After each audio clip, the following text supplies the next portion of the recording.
एक बार फिर से आपका स्वागत है आपके ही अपने YouTube channel Devraj master classes में।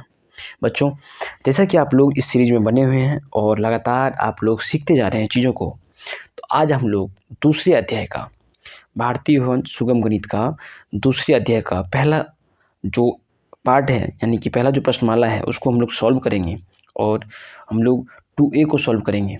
ठीक है, तो बने रहिए हमारे साथ। तो वीडियो शुरू करने से पहले मेरा आपसे एक निवेदन है, एक रिक्वेस्ट है, जैसा कि हमेशा रहता है कि आप यदि हमारे चैनल पर नए हैं तो कृपया करके आप हमारे चैनल को सब्सक्राइब कीजिए और बने रहिए हमारे साथ। हम लोग आगे बढ़ते हैं। ठीक है, बस सब्सक्राइब कर दीजिए प्लीज़, है ना, रिक्वेस्ट है आपसे।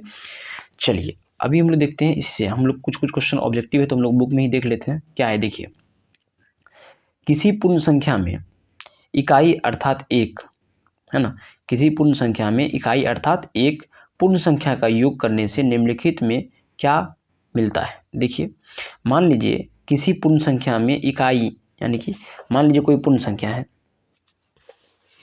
हाँ, पहला पार्ट को देख लेते हैं। मान लीजिए कोई पूर्ण संख्या 3 है, तो उसमें अगर हम इकाई जोड़ेंगे, इकाई मतलब क्या होता है, एक, यहाँ बताया गया है, तो क्या मिलता है। तो यदि आप 3 में कोई भी पूर्ण संख्या में यदि आप 1 जोड़ते हैं तो क्या मिलता है। ऑप्शन देखिए क्या है दिया हुआ, अगली पूर्ण संख्या, वही पूर्ण संख्या, पिछली पूर्ण संख्या, इनमें से कोई नहीं। तो देखिए यहाँ पे यदि आप किसी भी पूर्ण संख्या में यदि आप 1 जोड़ते हैं तो आपको अगली पूर्ण संख्या मिलती है। यानी 3 में यदि आप 1 जोड़ोगे तो 3 के बाद क्या होता है, 4, तो आपको अगली पूर्ण संख्या मिलेगी। तो यहाँ पे आप देख सकते हैं, यहाँ ऑप्शन ए सही हो जाएगा, कोई दिक्कत। तो किसी पूर्ण संख्या में इकाई मतलब क्या होता है, एक पूर्ण संख्या का योग करने पर निम्नलिखित में क्या होगा, तो अगली पूर्ण संख्या होगी। कोई दिक्कत, जरूरी नहीं 3 ही लें, आप 10 भी ले सकते हैं। 10 में भी अगर आप 1 जोड़ोगे तो 11 मिलेगा। तो अगली पूर्ण संख्या मिली तो ऑप्शन पहला का हो जाएगा 1, यानी कि अगली पूर्ण संख्या। कोई दिक्कत वाली बात नहीं है। ठीक है, अब देखिए दूसरा में क्या है। दूसरा में है, यदि ए और बी दो पूर्ण संख्याएं हो तो किस नियम के आधार पर निम्नलिखित कथन सत्य है। जैसा कि आपको बताए हैं हम इंट्रोडक्शन की क्लास में कि a + b = b + a, ये किस नियम से होता है। यदि आपने इंट्रोडक्शन का वीडियो नहीं देखा है तो आपको मैं लिंक दे रहा हूँ डिस्क्रिप्शन में, पहले उसको देखिए, है ना। 26 मिनट का वीडियो होगा लगभग, है ना, लगभग में 26 मिनट का वीडियो होगा, 25 से 26 मिनट का।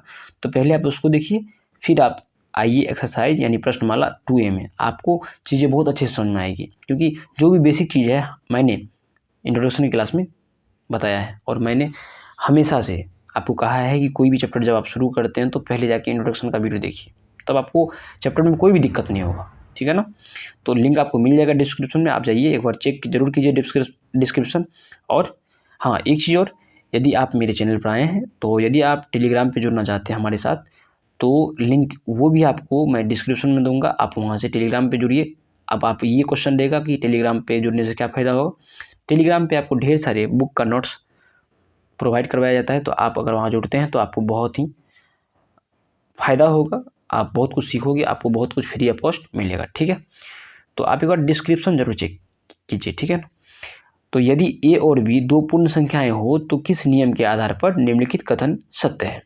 तो देखिए, a + b = b + a, तो मैंने आपको इंट्रोडक्शन के ही क्लास में बताया कि ये जो है क्रम विनिमय नियम से ये सही है, सत्य है। कोई दिक्कत, तो दूसरे का क्या हो जाएगा आंसर, क्रम विनिमय नियम, यानी कि इसमें क्रम बदल जाता है ना। कि तो जैसे a + b = b + a, यानी कि ऐसे भी हो सकता है, इसका मतलब 3 + 4 = 4 + 5, 4 + 3 सॉरी, तो ये होता है क्रम विनिमय नियम। ठीक है, तो आप एक बार देखिए इंट्रोडक्शन का वीडियो, ठीक है ना, आपको वहाँ पे बहुत अच्छे से बताया गया है। हम लोग आगे बढ़ते हैं, नहीं तो वीडियो बहुत लंबा होगा। निम्नलिखित में खाली स्थान को भरिए और उस नियत का नाम लिखिए जिसके आधार पर आपने इस रिक्त स्थान की पूर्ति की है। देखिए, तो यहाँ 6 + डैश है = 9 + 6, तो यहाँ पे देखिए तीसरे वाले में क्या हो जाएगा, आप ही लोग बताइए। ये क्या लग रहा है आपको, 6 + डैश क्या हो जाएगा, 9 हो जाएगा। तभी तो 6 + 9 + 9 + 6, ये क्रम विनिमय नियम को फॉलो कर रहा है क्या, है ना।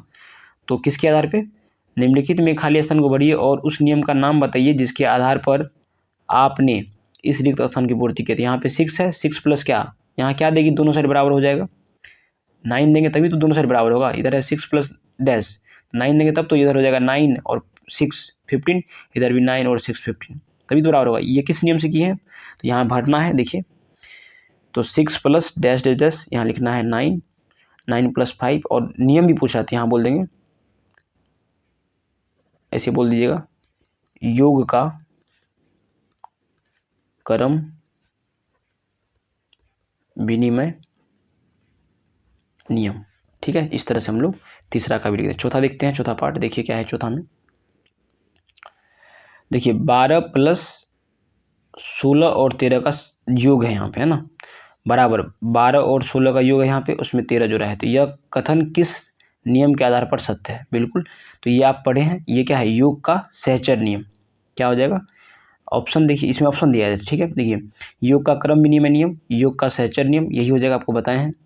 योग का संबरक नियम, गुना का सहचर नियम। देखिए यहाँ पे तो गुना का बात है ही नहीं, है ना, यहाँ पे गुना का बात है ही नहीं, क्यों, क्योंकि इसमें हमको गुना दिख ही नहीं रहा है, यहाँ हमको दिख रहा है क्या, जोड़ दिख रहा है।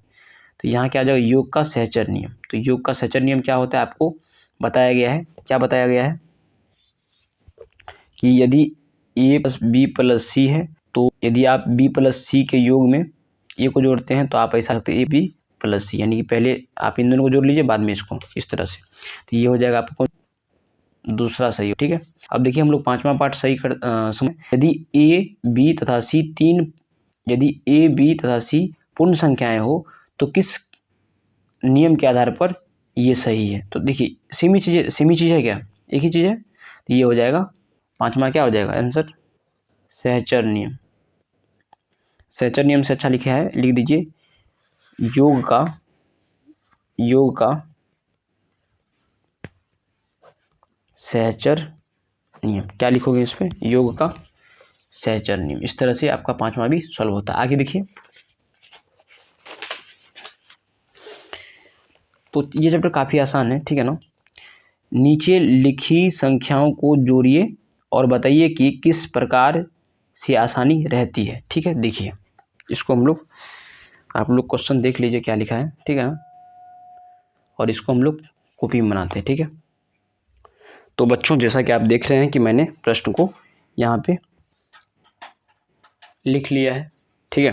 देखिए नीचे लिखी संख्याओं को जोड़िए और बताइए कि किस प्रकार जोड़ने पर आसानी रहती है। देखिए यहाँ पे, तो यहाँ पे है 5806 प्लस 256, उसमें ऐड करना है 4194, इसको ऐड करना है। देखिए बोल रहा है कि कैसे जोड़े, किस प्रकार जोड़े कि जोड़ने में आसानी होगी। देखिए यदि आप इसको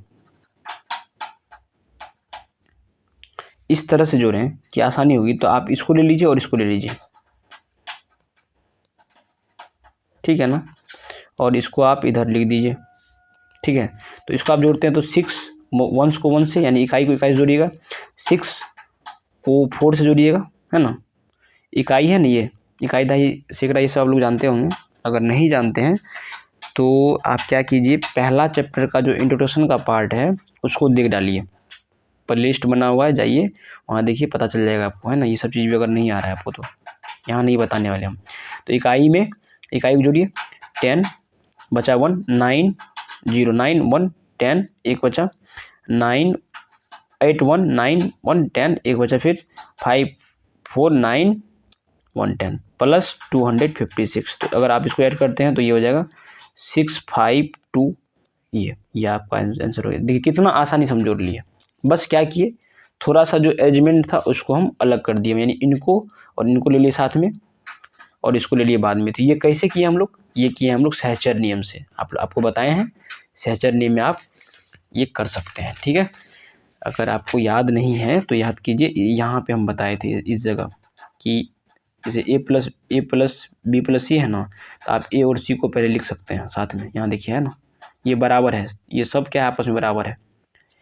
इंट्रोडक्शन का वीडियो नहीं देखें, देखिए जाके, ठीक है। तो ये हो गया आपका पहला पार्ट, है ना, पहला पार्ट यही था, तो आसान से तुरंत हम लोग जोड़ लिए। आगे देखिए दूसरा पार्ट क्या है, दूसरा पार्ट है छठा का दूसरा पार्ट है 6789 प्लस है ब्रैकेट है 785 प्लस है 3211। ठीक है, ये भी आसान है। देखिए तो देखिए इसमें देखिए एक ट्रिक है, बताते हैं। आप पहले है ना मन ही मन थोड़ा देख लीजिए कि कौन जो है हमको जीरो दे रहा है इकाई स्थान पे। देखिए इसमें इसको जोड़िएगा फिर भी जीरो दे रहा है, और 6 और 4 को जोड़िएगा फिर भी जीरो दे रहा है ना। अब देखिए दूसरा दहाई पे भी कोई जीरो दे रहा है क्या, है ना। जैसे यहाँ पे इसको जोड़े जीरो दिया, देखिए दहाई पे 9 9 9 9 0 9 कैरी था एक, यानी हासिल था एक जीरो। देखिए जीरो दे रहा है, तो इसको है ना एक बार मन में हम चेक करेंगे, ज़्यादा जीरो तो नहीं दे रहा है तो आसान है। देखिए इसमें भी हम वही चालाकी करेंगे कि यहाँ 9 है, 9 और 1 10 दे रहा है, जीरो दिया, कैरी बचा एक, 8 1 9 कैरी जोड़े 10 हो गया था। यानी कि इसको और इसको साथ जोड़ेंगे हम लोग, है ना। इसको और इसको साथ जोड़ लेंगे और इसको हम लोग रहने देते हैं इधर। ठीक है, तो इसको जोड़िए। देखिए 9 1 10 8 1 9 कैरी 1 था 10 1 बचा, 7 2 9 1 10 1 बचा, 6 3 9 1 10 प्लस 785। इसको अगर आप ऐड करते हो जाएगा 10,785, यानी 10,785। ये आपका आंसर हो गया। अब हम लोग इसका एक पार्ट और है छठा का, उसको भी हम लोग देख लेते हैं। देखिए क्या है,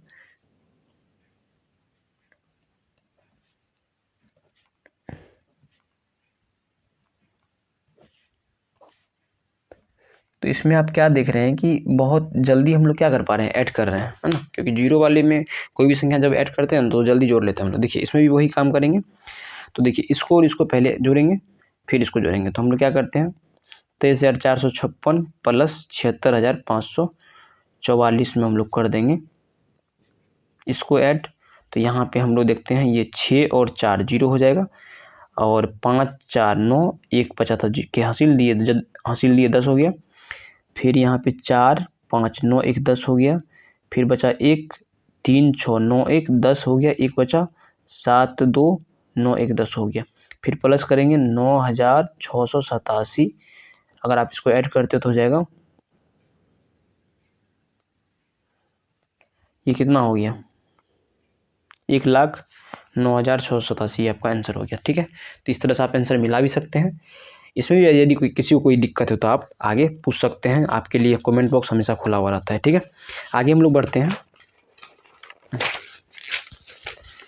तो देखिए आगे जो है हम लोग क्वेश्चन नंबर 7 से हम लोग अगले वीडियो में सॉल्व करेंगे, क्योंकि ये वीडियो काफ़ी लंबा हो जाएगा, है ना।